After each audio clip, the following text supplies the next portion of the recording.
जय गुरुदेव। सूत्र: ततः क्षीयते प्रकाश आवरणम। उस प्राणायाम से प्रकाश का आवरण अर्थात आत्म ज्योति को ढकने वाला तमोगुण का आवरण नष्ट हो जाता है। प्राणायाम की क्रियाओं से आत्म ज्ञान रूपी प्रकाश पर पड़ा रज तम का आवरण क्षीण होता है। प्राणायाम के अभ्यास से यह आवरण क्षीण नहीं हो सकता, क्योंकि अभ्यास अहम अथवा कर्तृत्व अभिमान के बिना संभव नहीं। कर्तृत्व अभिमान कर्म तथा साधना में आसक्ति भी पैदा कर देता है, जिससे कर्म तथा साधना दोनों का संस्कार संचय होकर चित्त शुद्ध होने के स्थान पर अशुद्ध हो जाता है। जागृति के पश्चात का अनायास घटित होने वाला प्राणायाम तम रज के नाश का कारण होता है, क्योंकि तब अहम में कर्तृत्व अभिमान नहीं रहता। वह अपने से भिन्न दृष्टा भाव में क्रियाओं की अनुभूति करता रहता है। सभी प्रकार की वृत्तियों, गतियों, विचारों, भावनाओं, क्रियाओं एवं संकल्पों का साक्षी हो जाता है। वास्तविक प्राणायाम अभ्यास का नहीं, स्वतः सिद्ध अनुभूति का विषय है। सूत्र: धारणासु च योग्यता मनसः। और धारणाओं में मन की योग्यता आती है। सामान्यतया योग दर्शन के टीकाकार दो बातें भूल जाते हैं: योग दर्शन तथा हठ योग प्रदीपिका के अंतर को, तथा बहिरंग साधनों का मुख्य उद्देश्य शक्ति तथा वृत्तियों और इंद्रियों को अंतर्मुखी करना है, इसको।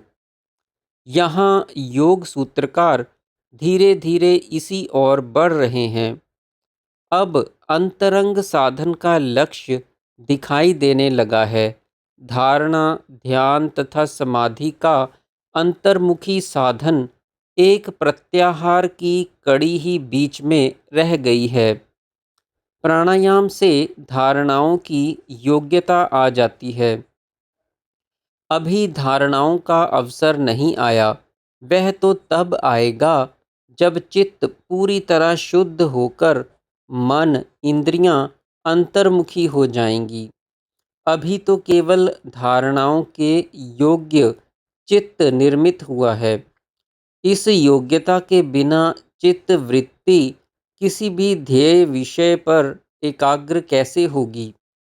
प्राणायाम से मन को, चित्त की वृत्तियों को थोड़ा ठहरकर आंतरिक सुख लूटने का अवसर मिलता है।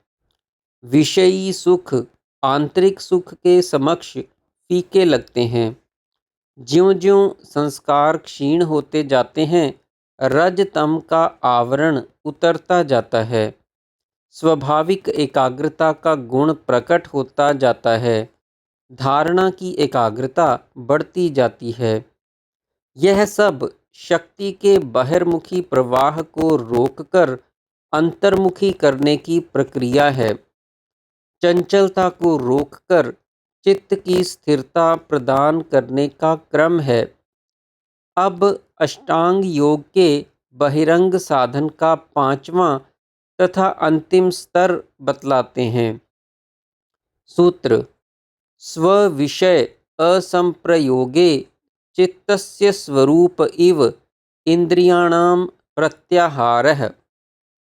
इंद्रियों का अपने अपने विषयों से संबंध विच्छेद हो जाने पर चित्त के स्वरूप का अनुकरण करते जैसा प्रतीत होना प्रत्याहार है। यम, नियम, आसन तथा प्राणायाम का फल प्रत्याहार है। इन चारों अंगों की अनुपस्थिति में प्रत्याहार सिद्ध होना असंभव है।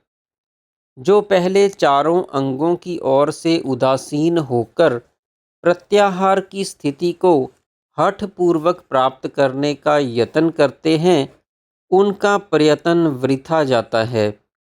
इन चारों के अभ्यास द्वारा जब इंद्रियों को उनके विषय प्राप्त नहीं होते तो विषयों की भूख मर जाती है, किंतु फिर भी अंतर में रस बना रहता है। अभ्यास मात्र से स्वाभाविक प्रत्याहार नहीं होता।